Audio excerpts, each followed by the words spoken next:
Woodson James and his business partner, Daniel Drew James, a.k.a. D.D. James, Daniel Drew Blackburn, excuse me, a.k.a. D.D. Blackburn, brought two young women about in their age of early 20s. D.D. Blackburn and Drury Woodson were in their early 40s, and they brought these young little chicklets, these sisters, here to marry. And the wedding ceremony was performed by Father Sastra, who was the missionary in charge of this mission at the time. The wedding would probably have occurred in the chapel. We can't go into the chapel today because there are activities going on in the chapel. However, today what we'll do here is we'll try and recreate the wedding of Drury Woodson James and Daniel Drew Blackburn to the Dunn sisters, Cecilia and Mary Louise. Now, we're assembled here on September 15th, 1865, in the year of our Lord. It is a little later in the afternoon. It is a hot summer day. Well, we're getting into fall here, but it's still a warm day. And we're assembled at the mission. There are not too many friends here. These are very private people. Maybe one or two, maybe several other close friends. And the wedding would have, since this portion of the country was formerly Mexico as little as 15 years ago, everyone here speaks Spanish. Now, Drury Woodson spoke Spanish. D.D. Blackburn spoke Spanish. Mary Louisa was learning Spanish whenever she had to talk to some of the staff in the ranch. Patrick Dunn couldn't give a damn about Spanish. And Cecilia, well, she probably had a few words. I don't care about Spanish. That's right, Patrick. You don't speak Spanish, okay? But you're lovable nonetheless. When do I give the prize away? When it's your turn. Oh. You'll be called upon, don't worry, Mr. Dunn. So, we are assembled here, and the way the ceremony would go, since it was based on the Mexican customs, there were certain Mexican customs that had to be recognized and performed. These were in addition to the typical Catholic customs. So the way the wedding would go is, there would be an exchange of Bibles between the family. And it is usually the family that would give the Bible to those who are getting married. So Mr. Dunn, would you give your family Bible to your daughter so to be shared with her? We know you don't read much of it, Mr. Dunn. Here's mine. Oh, it came with a check. They weren't invented then, but keep that for good. Come on, it's the Bible. That is the Bible. I'll give you this one. Okay. So the families now have their Bible. At this point, Reverend Sartre would speak a few of the customary words of the traditions of the ceremony. And at another point, he would stop and he would ask that a rosary be placed around a couple to signify togetherness.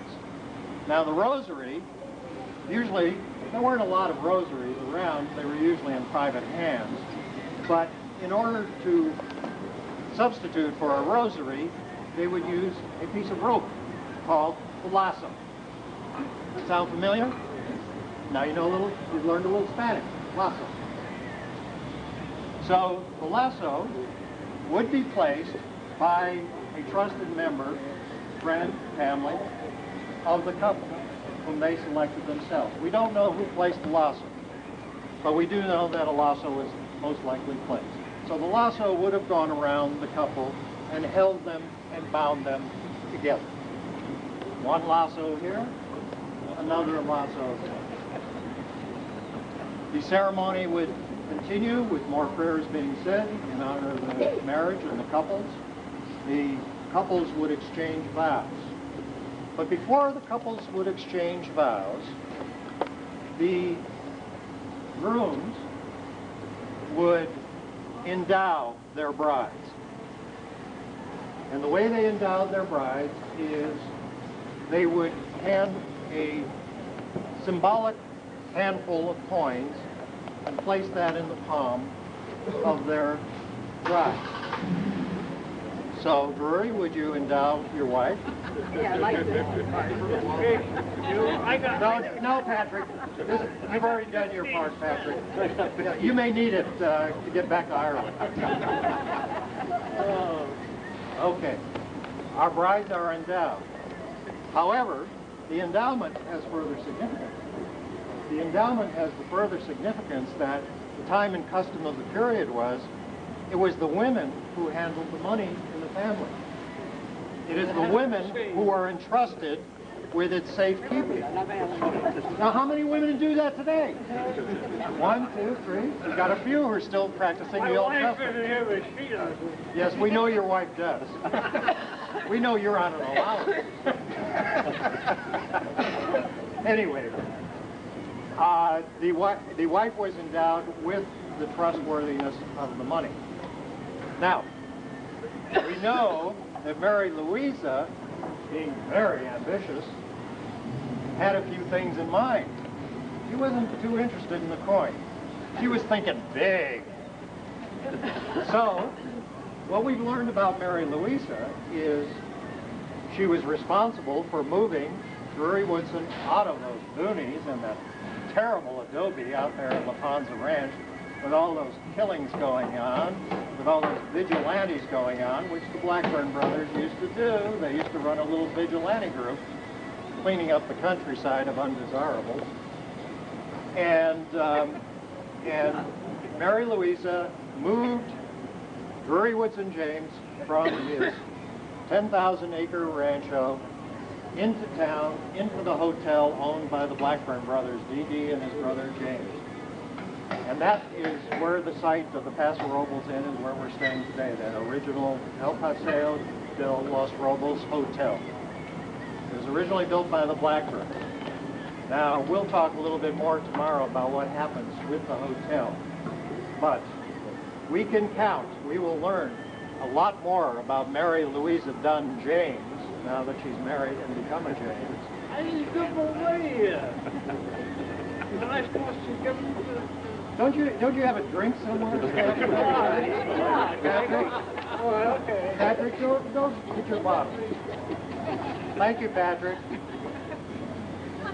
So we will learn more tomorrow about the big plans that Mary Louisa Dunn James had and the big influence that she had on the James family and the succeeding generations when we talk a little bit more tomorrow in our meetings tomorrow.